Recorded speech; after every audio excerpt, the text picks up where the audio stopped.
प्रत्याभूति गर्ने काम राज्यको निकायमा रहनुभएका प्रशासन प्रहरीहरूको हो भन्ने हाम्रो आग्रह हो। हिजोको घटनामा जो सञ्चारकर्मीमाथि जुन आक्रमण भयो त्यो घटनामा जो दोषी हुनुहुन्छ त्यसको पहिचान गरी छानबिन होस् र दोषीलाई कारबाही होस् भन्ने हाम्रो जोरदार आग्रह छ। र त्यस्ता खालका घटना जसले सञ्चारकर्मीलाई सही सूचना सम्प्रेषण गर्न एउटा अवरोध पुर्याउँछ ती घटनाहरू त्यस्ता घटनाहरू गम्भीर खेदयोग्य घटना हुन् भन्ने हाम्रो ठम्याइ छ। र म आग्रह गर्न चाहन्छु त्यस्ता मामिलामा स्थानीय प्रहरी प्रशासन संवेदनशील बनोस् र सञ्चारकर्मीलाई एउटा भयरहित वातावरणमा सुरक्षित वातावरणमा आफ्नो सञ्चार कर्म र धर्मलाई निभाउने वातावरणको ग्यारेन्टी होस् भन्ने त्यो प्रत्याभूति होस् भन्ने आग्रह गर्न चाहन्छु। धन्यवाद। र हामीले एउटा ज्ञापन पत्र पनि तयार गरेका छौँ। त्यो ज्ञापन पत्र सुनिल साहबलाई पढेर हस्तान्तरण गरिदिनु म शाखाका सचिव विजय दिलाउने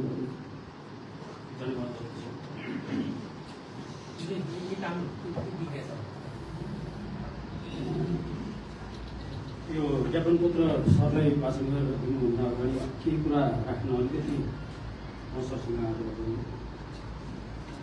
सञ्चारकर्ममा गरिराख्दाखेरि बेहुरिएका साथीहरूले जुन मानसिक यातनाहरूको सवाल छ भएको वातावरणको सवाल छ त्यो कुरामा अगाडिसम्म कुरो राखिहाल्नु। तर यस सँगसँगै एउटा त्रासको पनि वातावरण दिल्लीमा देखा परेको अवस्था छ। सञ्चारकर्मकै क्रममा यो अभिव्यक्ति स्वतन्त्रताको लागि अत्यन्त घातक विषय हो। कतिपय समाचारहरू आइसकेपछि ती समाचारहरूमा भइरहेका टिप्का टिप्पणीहरू हाम्रो लागि चासोका विषय पनि बनिरहेको अवस्था छ। सञ्चारकर्मी थप जोखिममा पर्ने हो कि भन्ने हामीलाई चिन्ता पनि छ। यो एउटा घटनाक्रम त सधैँ छ। सरकार अभिभावक हुन्छ, उसले अभिभावकत्व ग्रहण गर्नै पर्ने हुन्छ। र जुन सञ्चारकर्मी अहिले त्रासका वातावरणमा छन् त्यसले पनि निर्मूल गर्न सकिरहेको हुनुहुन्छ। तपाईँ हाम्रो अभिभावक यी कुरा राख्दै म आग्रह गरेँ विज्ञप्तिले म बाँच्नु। श्रीमान प्रमुख जिल्ला अधिकारीज्यू, जिल्ला प्रशासन कार्यालय पर्सा ज्ञापन पत्र मिति 2082 वैशाख 2 गते साँझ वीरगञ्जमा भएको प्रदर्शनको समाचार सङ्कलनमा खटिएका एभिन्यू टेलिभिजनका सञ्चारकर्मी अर्जुन गुप्ता, मध्य नेपाल सन्देशका अनिल ओझा र चन्द्रसूर्य वाणीका धर्मेन्द्र तिवारी घाइते भएको घटनाप्रति नेपाल पत्रकार महासङ्घ पर्साको गम्भीर ध्यान आकर्षण भएको छ। प्रदर्शनको समाचार सामग्री सङ्कलन गरिरहेका सञ्चारकर्मीहरू ढुङ्गा र प्रहरीको लाठीको निशानामा पर्नु अत्यन्तै दुःखद खेदजनक विषय हो। आम नागरिक र पत्रकारको सुरक्षाको जिम्मेवारी लिएको प्रहरी प्रशासनले समाचार सङ्कलनमा खटिएका सञ्चारकर्मीहरूलाई सुरक्षित र भयरहित तरिकाले समाचार सङ्कलन र सम्प्रेषण गर्ने वातावरणको ग्यारेन्टी गर्नुपर्दछ।